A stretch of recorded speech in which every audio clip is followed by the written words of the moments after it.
Hey, hello everybody. Welcome back to Shmozzin with Rabbi Ari. This is our seventh episode. I am so happy that this start as a very crazy idea, and we are on the seventh episode. And it's unbelievable. Lucky seven, Rabbi. So it's not like we are going to take now a break for the Shabbos of the episode, but we are keep going, and we are very happy. And my friends, thank you for being there. And let me tell you that today we are talking about something that sits at the heart of the Jewish life, the idea that a community doesn't just happen, it's built. It's like we need to build, we need to support the community and also to sustain the community. Because at Pirkei Avot, at the Mishnah, says, Al Shlosha Devarim Haolam Omed. On three pillars, the world is sustained. Al Torah, al Avodah, ועל גמילות חסדים. Torah, that means the study of our texts, the study of our religion. Avodah, that is how we are praying, how we are doing the religious things. And Gmilut Chasadim, that is the tzedakah, how we are dealing with the people. So before we introduce, or before you will introduce yourself, because we have today guests that are amazing. I know each one of them, and I have a little story with each one, and that is very fun.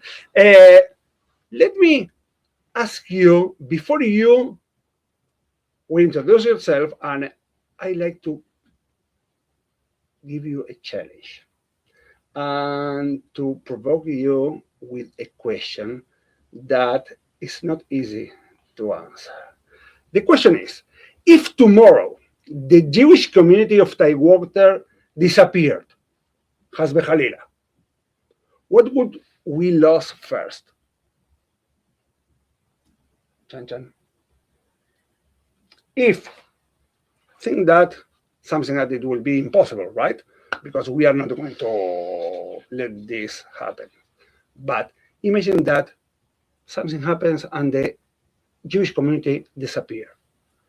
What is the first thing that we are going to lose? Can I start? Do you mind? Yes. So, the first thing I think we would lose would be the fellowship that we all have together, because it doesn't seem that it matters who you are, where you come from, how long you've been in the community, whether you're affiliated or not. It's a welcoming Jewish community that really does allow us to rely on each other. Mm-hmm. And so I think we would lose not just the community, but the spirit of what we're doing to try to make the world a better place. And if the Jewish community in Tidewater disappeared and, God forbid, right? But let's just say everybody decided that they're moving somewhere else and taking everybody with them, nothing bad happens. Mm-hmm. There would be a loss in this community, because the Jewish community brings so much diversity in culture and not even religious speaking, but in culture and in the arts and in the food and in the fellowship and the friendships Mm-hmm. that we built in education. I think it would be a huge loss for the community myself. Great. Mm-hmm. Karin, what do you think? Yeah, along the same lines, the connection to each other also, and when new families move to the area, they have an immediate welcoming community connection that, would also be Mm-hmm. a huge loss. That's what I was going to say. Mhm. Relationships that we have with each other. Like, for example, Karen, I don't know her that well, but I know about her children and where they went to camp. And I think that one of the things about our community is that we're so tight-knit. And even people that aren't Jewish say, I love your community. You all know each other. You're all, we all watch out for each other. I think that knowing, that, like I said with Karen, I know that I could call her if I needed something. And I think it's just that we all are family. And I think it's the relationships that we have are so important. Great. Thank you, Julie. And, this is, and let me remind you that this is the leitmotif of this podcast, to show how the community is and to show all the things that are very, very inclusive for our community and for the people who are coming from other cities or countries. I can talk about that a lot. So, okay. So don't worry, the questions are not going to be like this. But first of all, very welcome. Very welcome. It's a pleasure to have you here. And before we jump into the big ideas, tell me a little bit about you. Who are you? What are you doing? And describe yourself. Okay. Well, first of all, thank you so much for having me, Rabbi Ari. My name is Karen Simon. I am the Director of Advancement at the Stralis International Academy.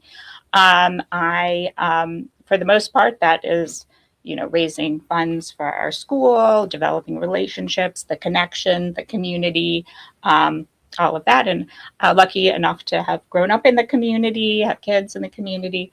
My family lives in the community. So thank you. Great. Kelly? Well, thank you for allowing us to come schmooze with you. It's very nice. It's amazing.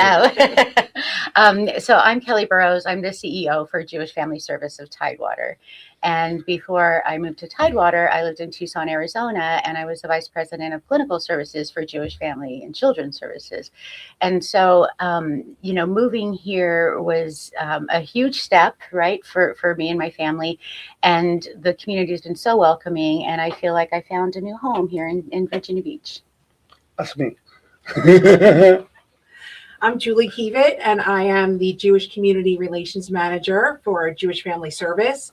I'm from New York, so the community welcomed me in 2020, and my family and I, we feel like this community is home, and we love being here. And through Jewish Family Service, I built a bridge and engagement with the Jewish community, and it's just been a great welcoming experience, and we love it here. And I love being able to offer volunteerism and engagement through Jewish Family Service. It's just a great organization, a great community. Great. Thank you. And if you need to, let's say, start now from Julie, if you need to describe your job, your role at the community in 2 words.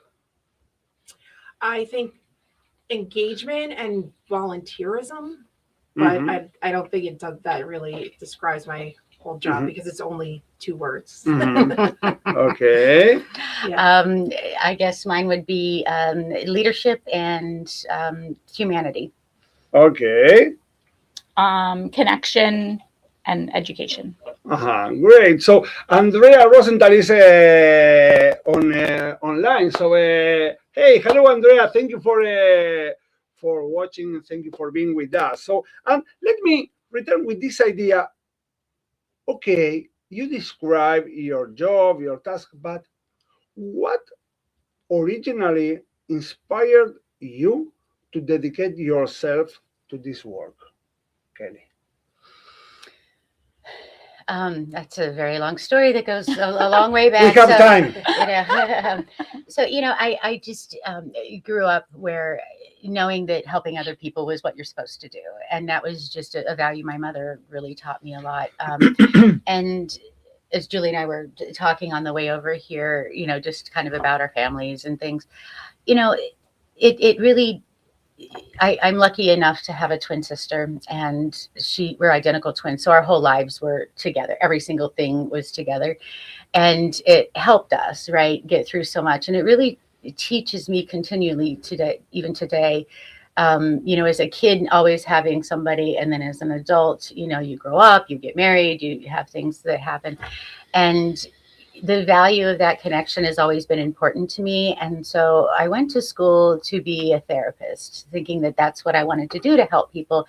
And that's part of just like who I am now. And so I can't separate that sometimes when I'm talking to people and just wonder a little bit. But the truth is, I feel that I can make a bigger impact in an administrative role. And so that's why I kind of changed directions and started going more towards a leadership role, because I really feel like a Jewish family service organization, especially, 'cause like I said, I'm here, I was in Tucson, and it really is an agency that lives its values. They're not just words on the wall and what our mission statement is. We live it every single day.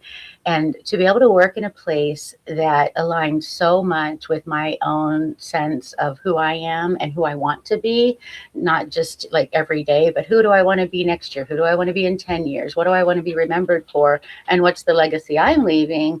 That's the important thing for me. Great. I feel that you are talking and you are describing myself, because I also cannot separate the rabbi from Ari, or Right. Ari from the rabbi. It's like, doesn't matter where or when I am Ari, the rabbi, or Rabbi Ari, or whatever that you like to describe. So it's very fun, and it's really, I like very much. So Julie. Well, I grew up in a large Jewish community where my parents always volunteered. From the young age, my mom taught Sunday school. We'd always go to the temple for bingo nights, and it was never us participating. It was always us running it or volunteering. And I always just felt really connected to Judaism, working in the community and volunteering and just being a part of the community. So that when the opportunity came at Jewish Family Service and being able to work with the community through volunteerism and just engage the community, it felt right, and it just felt like home.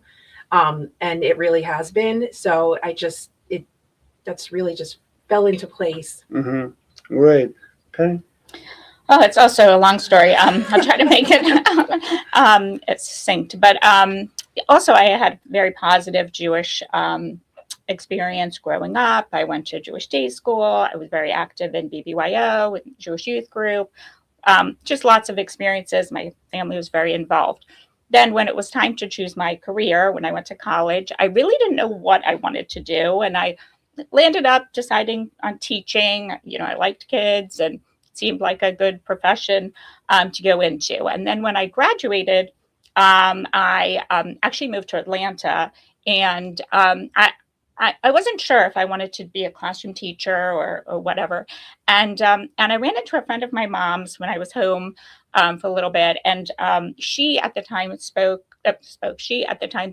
taught at the Hebrew Academy, which is what the school used to be called. And I was talking to her about it. And she said, I think you would love teaching at a Jewish day school. And so I thought, yeah, that makes sense. And so when I was in Atlanta, I went back to Atlanta, and I ended up getting a job at the Jewish day school there, the Davis Academy. And anyway, I kind of fell into it. And so I taught there, and then, just sort of different experiences. We moved here. I had the opportunity to become the admissions director. I was the admissions director for years and years at the Australis International Academy. And then a few years ago, I decided, it was time for a change, and landed up doing advancement work. So. Great. So let me tell you a little bit that I told you in the beginning, that I have a really connection with the of our three guests. And let me start with Karen. Karen was the first person that I met after my president at the time, that was Jason Lovitz, that he also came here for a podcast. I think it was for the second podcast. Karen, I asked to Karen at this moment, hey, I have two kids. And also I introduced them, the Beauty and the Beast. Do you remember that? COVID, do you remember? Yes. Yeah. So, and I asked her, hey, we are really very scared because our kids, they don't speak English. So do you recommend that they need to go to some English class? And Karen told me, why you are going to spend your money in something that is not going to help? I say, hey, no, but they need to be prepared. Don't worry. They are going to speak English better than you. And now it's not like they are speaking better than me. They are teaching me. Right. It's unbelievable. So thank you very much. And Kelly, we had a meeting, I think, on the beginning of last year, to introduce me the JFS, and I was so impressed about all the things that you are doing. And what really made me feel so proud of this community and what are you doing. And also I am trying to help a little bit as I can. was on Thanksgiving to giving to the people tons of turkeys and all the people coming to the JCC and there to was amazing. So thank you very much. And Julie, she was my connection with the Sunday school at Temple Emmanuel because she was a teacher there at this moment, and we tried to fly with our ideas and to create really a mess. And also, of course, we had a very we had many opportunities to have fun. Also with the family, the girls, Kenny. So thank you very much to all of you. Can I interrupt and tell a story real quick Yes. about you? About So, me? Oh about my you, God. yes. I like that. Then we'll go to break after that because then he can't respond to it. Well, anyway, it's actually a good story. So, the work we do at Jewish Family Service, it really is just so important. And we work with a lot of people who literally don't have anybody else to speak for them and to help them. And they're people that, really have been marginalized and just kind of forgotten about. Well, it so happened that we had a young man who had been in a horrible car accident, and we became his guardian. And this young man, it was mid-20s, I think he was 23, 24, horrible accident. He couldn't speak, he couldn't move, he could blink his eyes, and that was about all. And the doctors weren't sure whether or not he was even able to understand when people were communicating to him and telling him what was happening to him, because he was from Brazil and he was here working in a construction job and had a horrible accident. Our goal was really to help him get back home to Brazil, to be with his family, to help him understand what was happening. And even though we had, an interpreter or whatever, I called Rabbi Ari and said, will you help me with this young man? Bikur Cholam, the idea of visiting the sick, right? Rabbi Ari went to this young man's hospital bed, unsure whether or not he could even hear him or know him, like what he was saying. But we said, we need somebody who can speak Portuguese. Go and tell this young man what's going on. You're going home. I am so proud to say that within a month, that young man went home.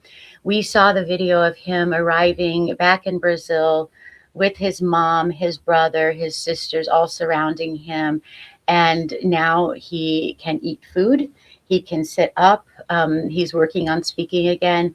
But that story of really, visiting the sick, Bikur Cholam, really doing what we're told is our values. You helped us to live that value by going out and speaking to him.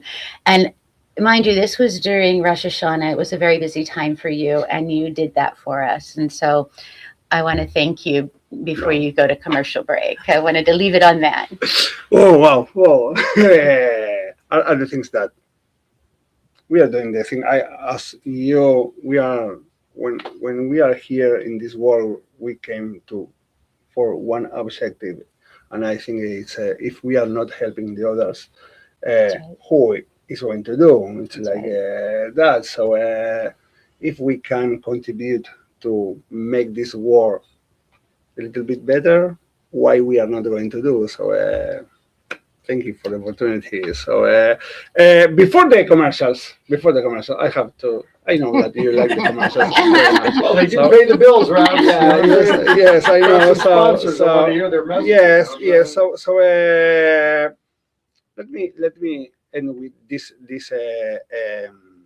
section again with the idea of Pirkei Avot, Avodah, Torah, and Gemilut Chasadim. That means we need to pray, of course, because it's the way that we are connecting with God. But if we only pray and we are not studying how we are going to sustain our work to God or for God, I don't like to say to God because I am not praying because God is expecting that I will pray. I am praying because I feel comfortable. But if we are not studying, we need to study also, not only because we like to be I don't know, a doctor, a lawyer, or the field. No. It's because you need to feel comfortable with what you are studying and to improve yourself. And also, if we are not doing Gemilut Chasadim Tzedakah, hello, for what we are here. And it's very, very nice, this Mishnah at Pirkei Avot, because it's talking about 3 pillars, not 4, not 2. Why 3 and not 2? Because when you put like in a triangle something on these 3 pillars, this is going to stay stable. Of course, if you put another 4, okay, it's still stable, but you don't need this 4. But the 3 ones are very, very important. So Torah, Avodah, and Gemilut Chasadim. Let's go to the commercials, and let's return in 2 minutes.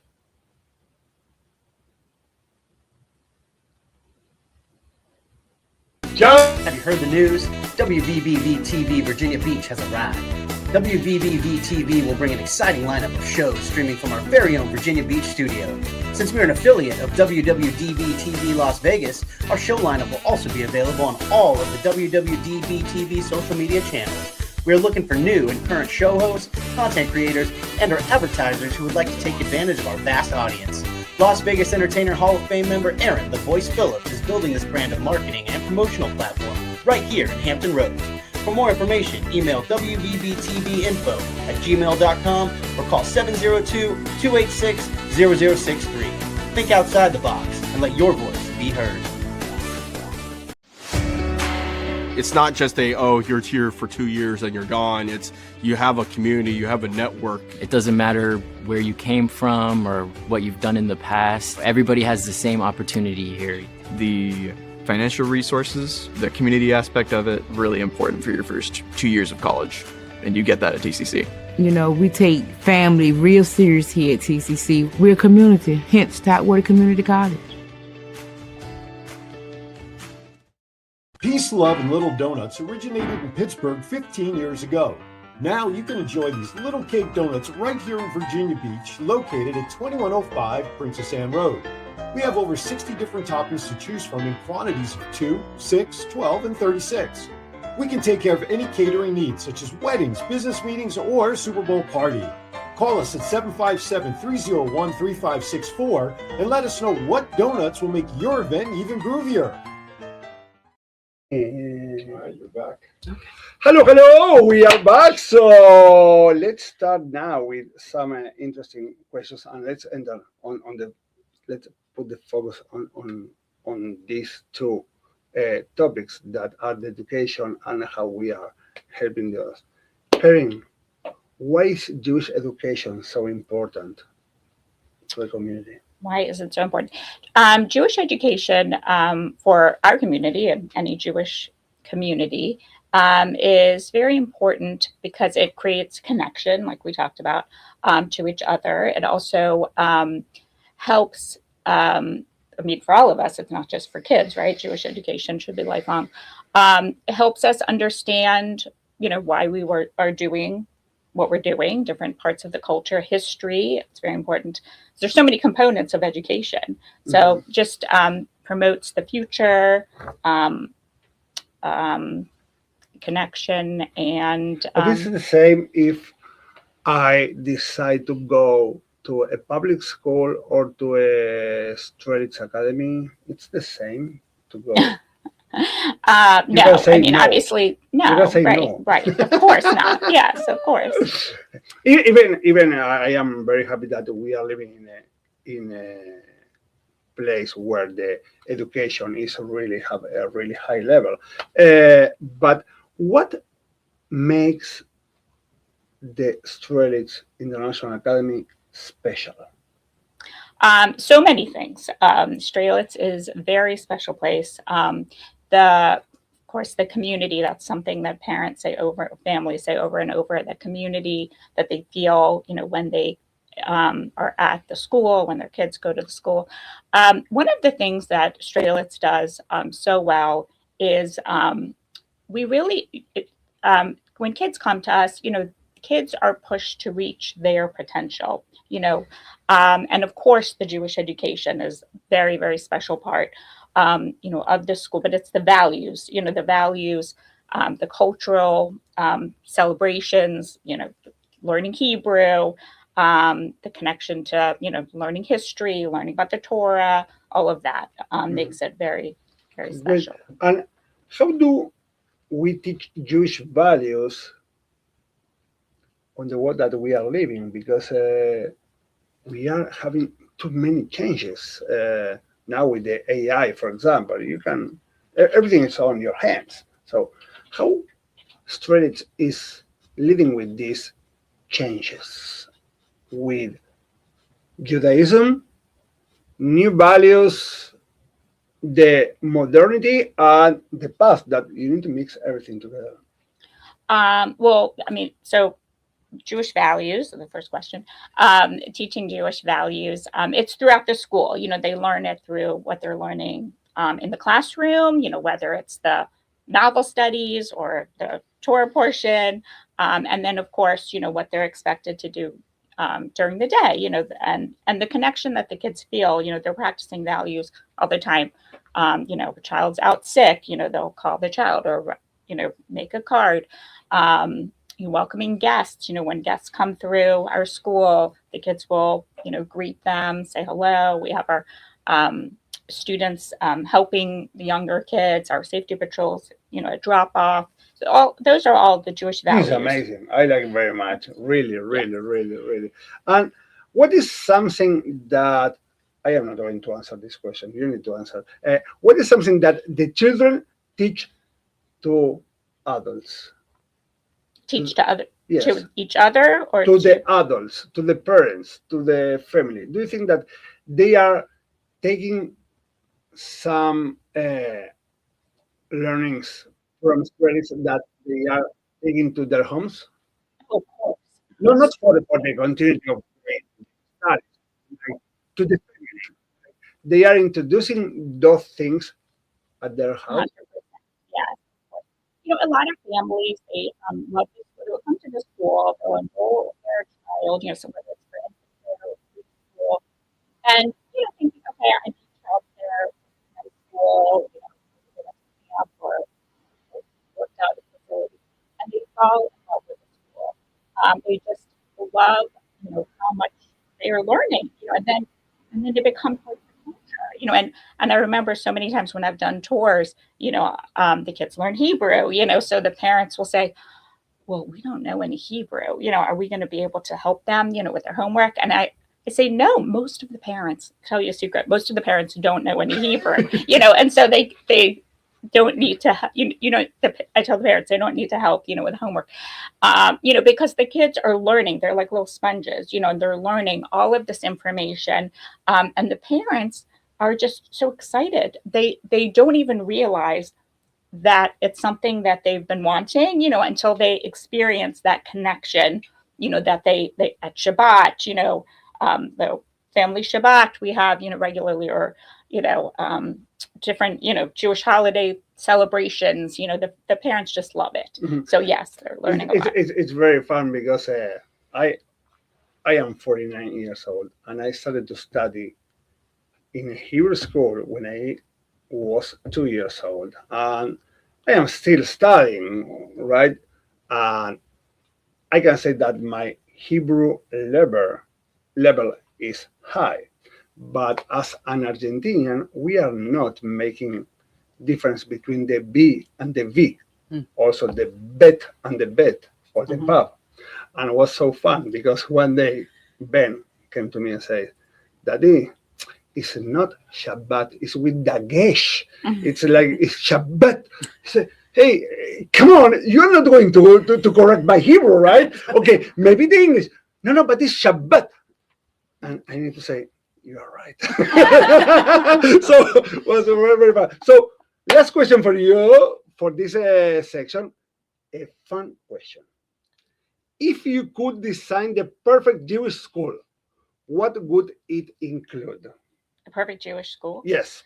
Oh my goodness. So, that's a well, of course, Strelitz, would be the perfect Jewish school. I mean, Great. it really, we are really an amazing school. And actually, we a lot of other day schools, ask us lots of questions about our school because we've grown our enrollment by, like 40%, over the last 5 to 7 years since we, became the Strelitz International Academy.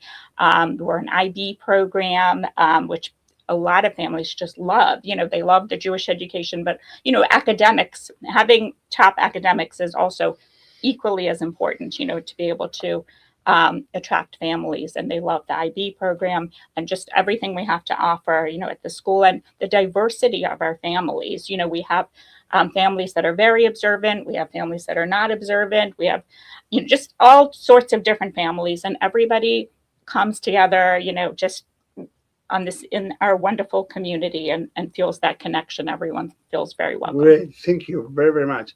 Kelly and Julie, many people heard about the JFS, the Jewish Family Service, but they may not know everything you do. I'm sure about that. What kinds of support do you provide to the community? So I'll start just because I do want to add on to something Karen said, and I want to give a shout out to Strelitz too, because Strelitz works with Jewish Family Service to teach kids about tzedakah, to teach kids about mitzvah projects. And we are the recipients of so much love from those children. At Hanukkah, they'll do a food drive, or they'll do a toy drive. They'll do a jacket drive for other kids who, don't have, the things that they might need. And it's you mentioned Thanksgiving earlier. And we had a group of, I think they were the kindergarten class, who came in to help us pack the bags for the families who were going to come and pick up the food. And we had the teacher come in with about 15 kids, and each kid got a bag and they packed it.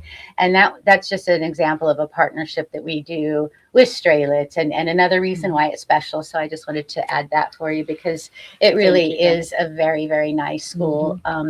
It's a benefit to us because we do help feed hungry people. And I think people don't realize that in Hampton Roads, hunger is very real. There's a lot of people who visit our food pantry, for example. We had over 1,600 visits to our food pantry last year. So at Thanksgiving, we had nearly 300 people signed up to come and get Thanksgiving food boxes. And, we really work to try to meet the needs of not just the Jewish community, but the community in general. And we're really proud of our relationships that we build, not with our sister Jewish organizations only, but with other organizations that have the same goals in mind. And so that's helping us. And I'm going to let Julie talk a little bit about the anti-Semitism and how that relates, because that's really something that Julie is such a good speaker about.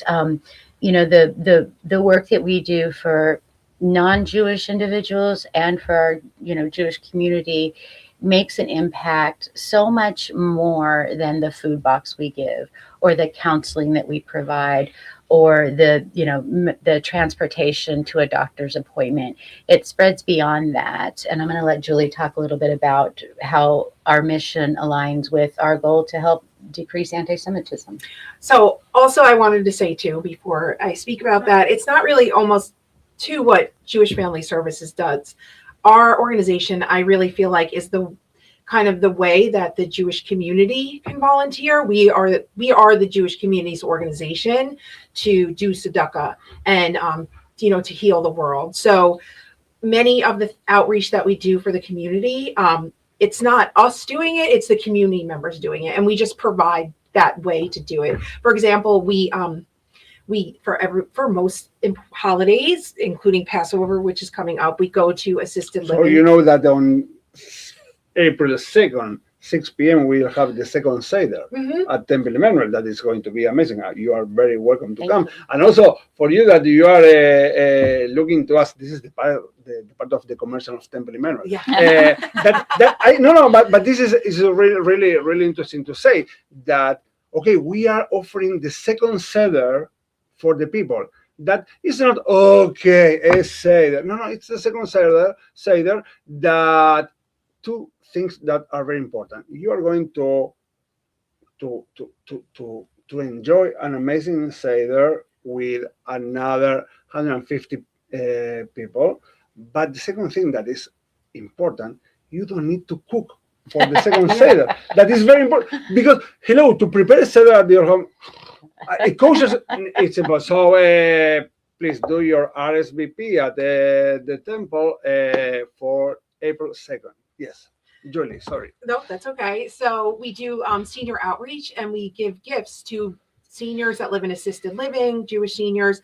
And next week we'll be giving Passover gifts. And I have so many community members that want to volunteer and deliver these gifts that I have so many. Like I am putting people, you can come here, you can go here, you can go here, you can go to one place. That it's amazing. It's amazing how many calls I've gotten. It's on the 26th, right? The 26th, yes. I think I am one. See, I have so many, and it's just amazing. It's not Jewish Family Service. It's that we are making these opportunities and making these partnerships for the Jewish community to do these things. And I will speak a little bit about some of our programs because, like Kelly said, I really feel that it's the Jewish community's opportunity to, like I said, heal the world, our values, Tikkun Olam, through our PAM program, which is our guardianship program.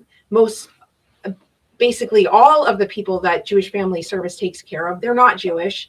And we do things like, we are mowing people's lawns.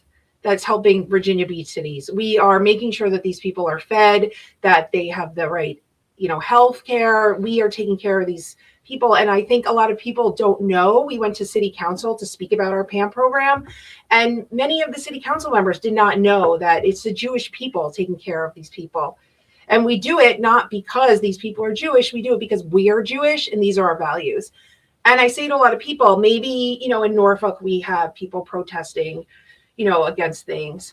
They don't know that the homeless person or the person that is walking in the streets, the Jewish people are taking care of these people. Yes. And we don't need the recognition. And I know Jewish Family Service, they don't. Since I have come, though, I kind of say it out loud, and I want just people to know that this is Jewish values. This is what we do.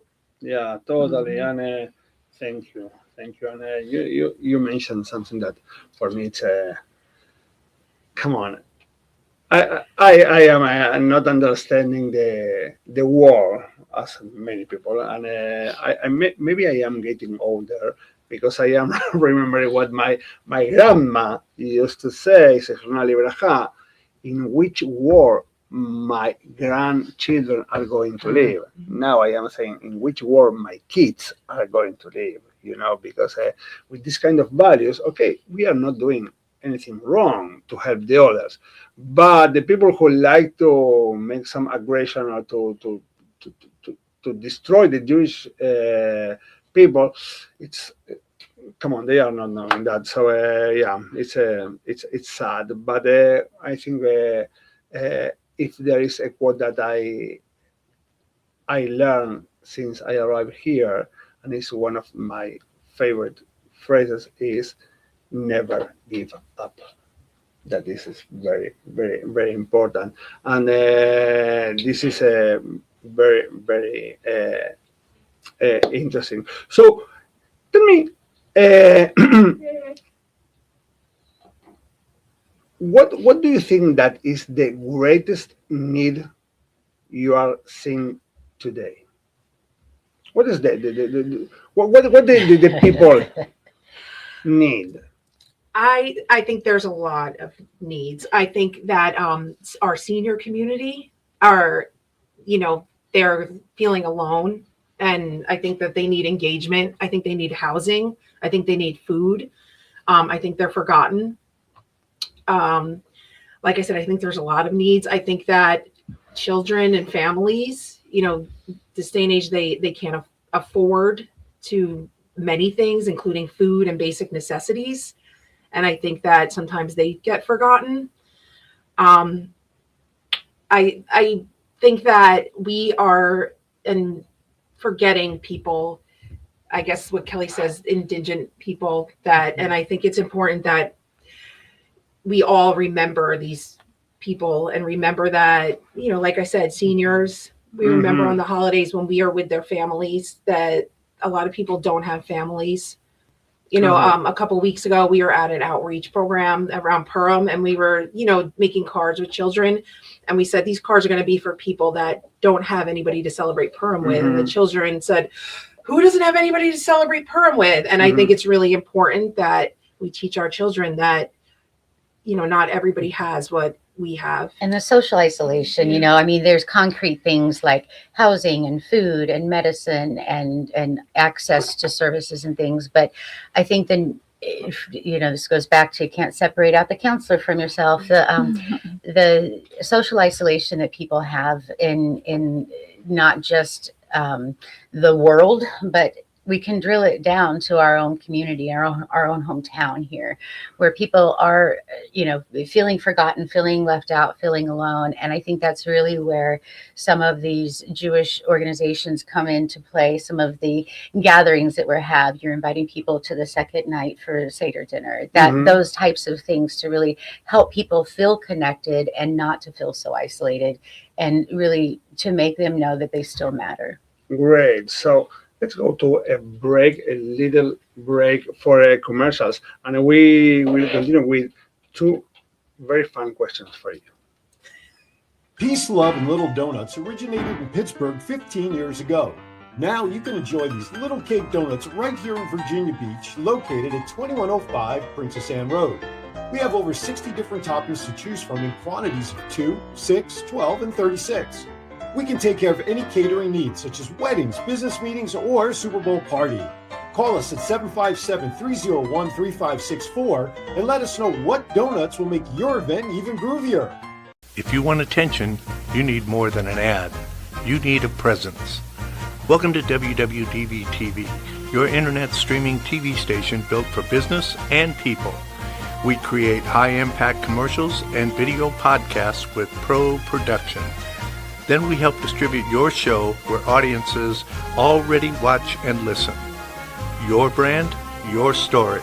Broadcast ready. On streaming, on social, and beyond. Ready to be seen?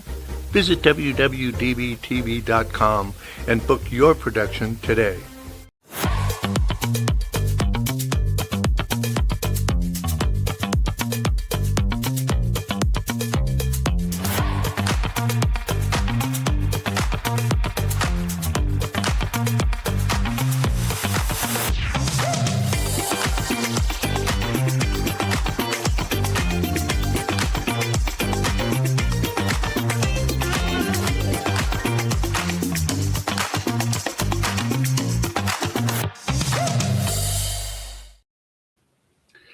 Hello, we are back. So a very interesting question. Do you remember some story that really you feel proud of this story, or that mark yourself, or like was fun about what are you doing? Okay. So mine's pretty general. I mentioned about our enrollment increase over the last several years. And one of the things I'm so proud of is just the evolution of the school over the times. As I mentioned, I attended the school to now. We really are able to connect with the modern families today.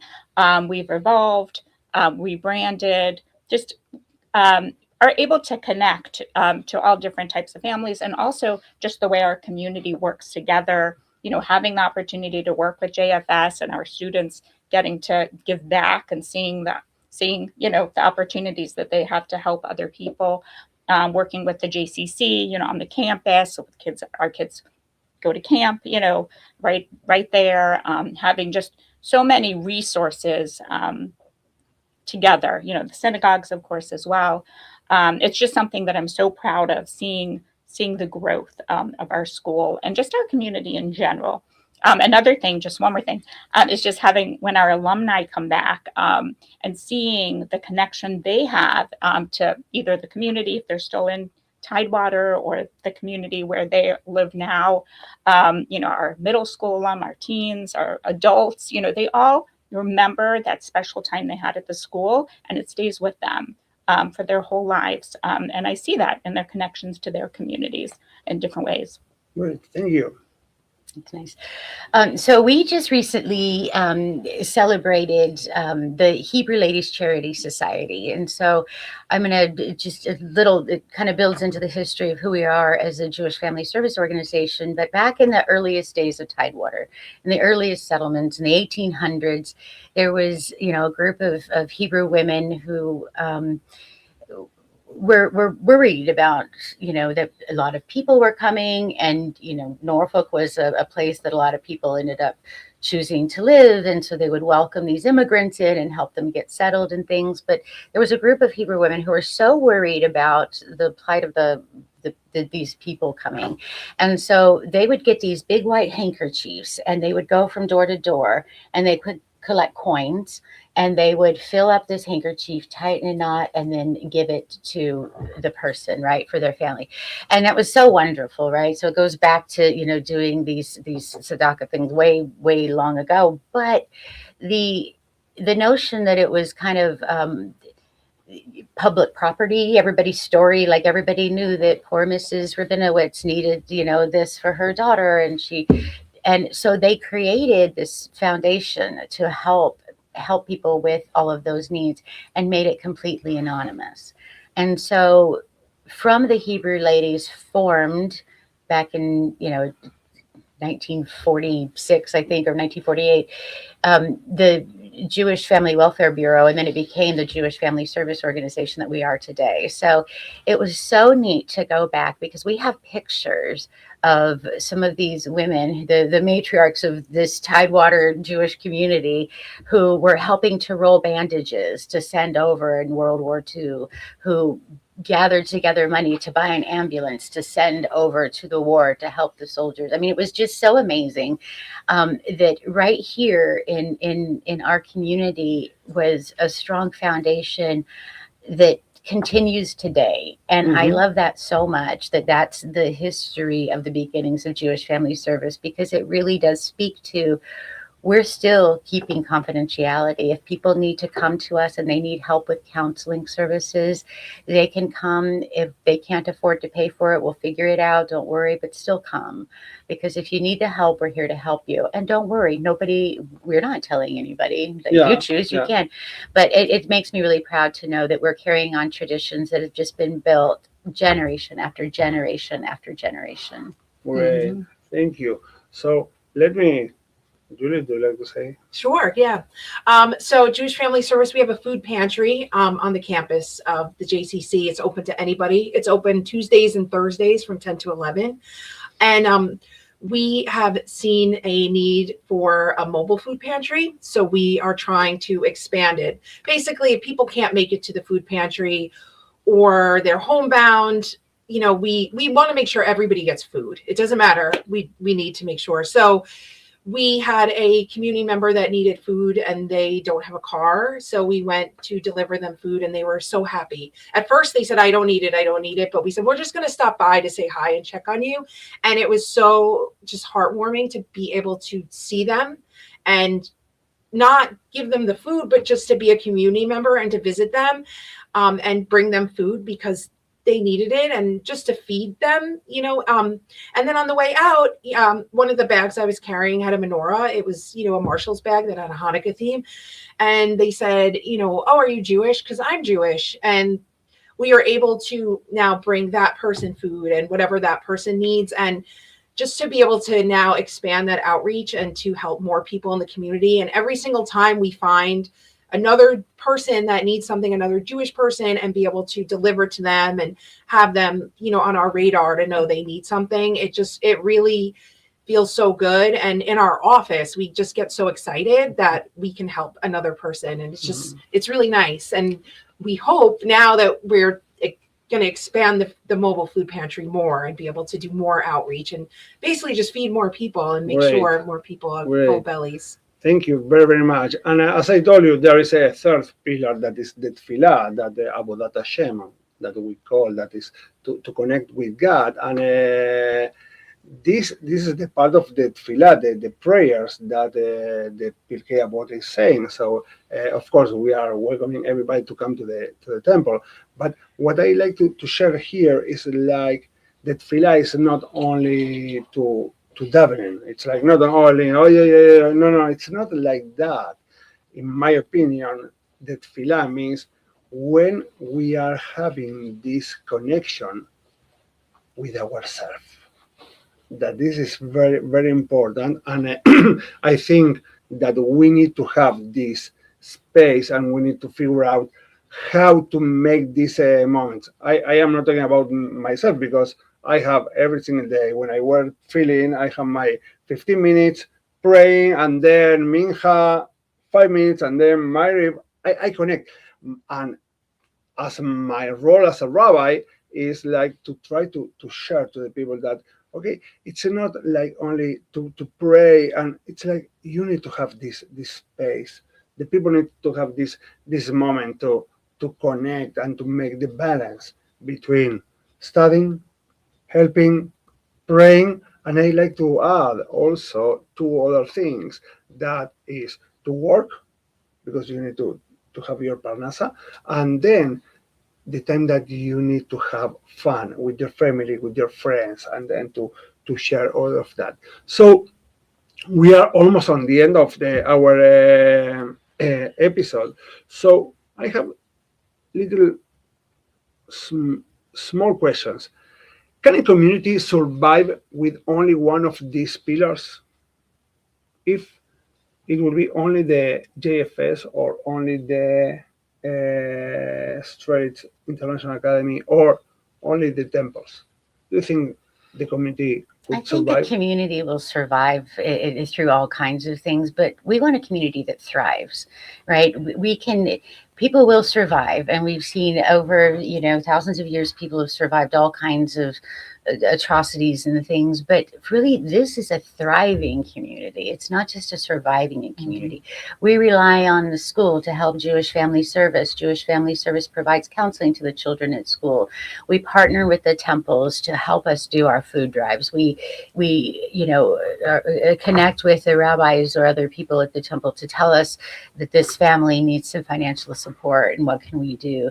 So yeah, would each of them would survive, but we don't want to just live to survive, right? We want to live to thrive and to really live full lives. And so I think that we would survive, but if we want a full life, we need all three. Maybe I express wrong my question. It's like if only we have the JFS, for that we can call the Jewish community, or if we have only the Straits Academy, it's going to be the Jewish community. My idea for that is like we need everybody together and to work together. That is very important. And the connection that we are seeing between you, between us, between the entire community, this is really, really amazing. So, and this is something that it was the Mishnah tried to say, hey, Torah, Avodah, Gmilut, Chasadim. That means, hey, let's make these three pillars to be the sustain of the community. So, what do you hope for the future of the Jewish community of Taiwan, Karin? My hope is that we continue to grow and thrive. As I'm listening to the things that that Kelly and Julie mentioned about JFS, I was thinking about how I think the wonderful thing about our community is how we grow together, and I was thinking about the different different programs that JFS does that have become part of our school, our school culture, the counseling, but then also, the JFS Run, Roll, and Stroll that's coming up, and that, we love being part of the run and this fundraising day for them, as Team Tiger, our school team, and then the Hanukkah gift drive that, our families so excitedly participate in each year when our families buy, Hanukkah gifts for other families or other children. Just all of those things, it just helps us to thrive. I agree. I would like to see the community grow. I think that this community is such a great place for young families. And I think we have so much to offer. And I would love to see young families move here and just help our community just grow and thrive. I could see this community becoming so large. I think we have such a camaraderie and so many things to offer that I mean, I think I don't know why people wouldn't want to move here. I just think that, you know, along with the outside parts, the jobs, the industry, things like that, that it's a great, I mean, I moved here with my young children. I think it's a great place to raise a young Jewish family. Right. I would love more involvement from the younger folks,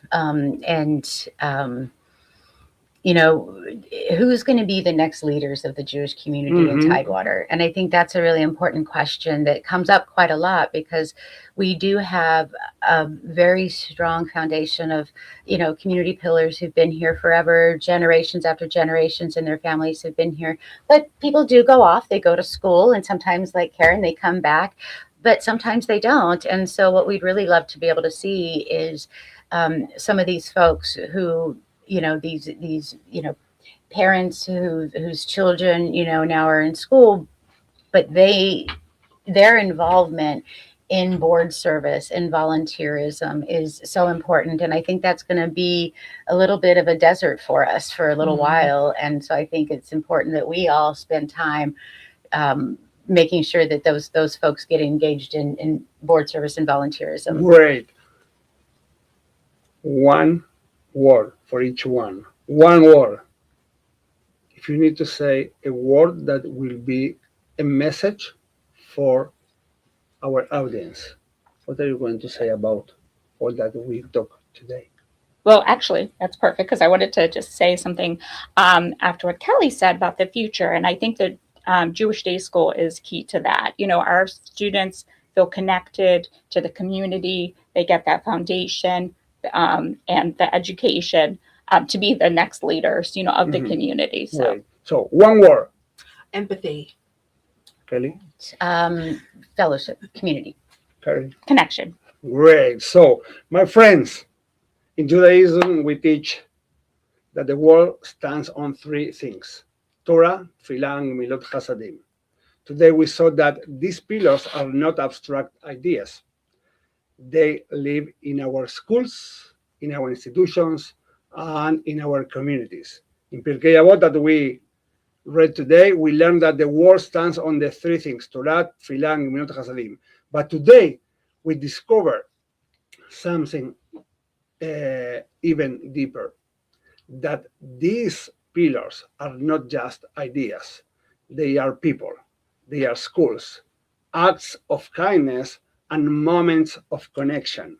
And when all three are alive, we don't just sustain a community, we are building a future. Thank you very, very, very much for sustain and to helping to sustain this amazing work and this community. Let me end with a story that I like this story very much.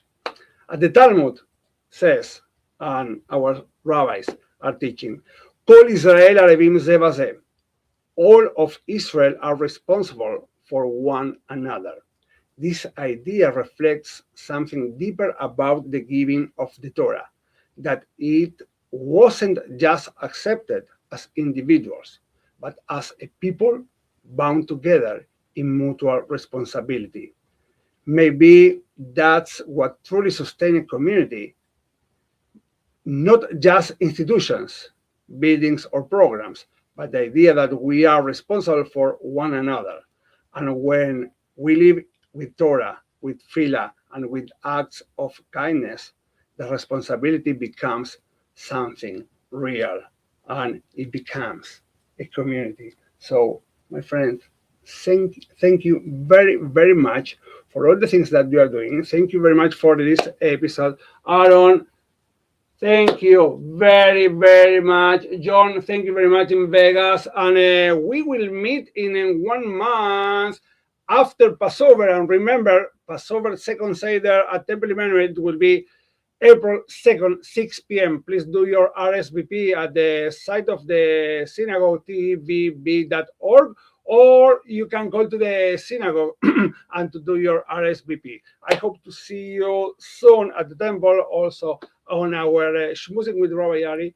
Thank you very much for being with us, and thank you again. Thank you, and in advance, Chag Pesach Kasher V'Sameach to everybody. Bye. See you next month.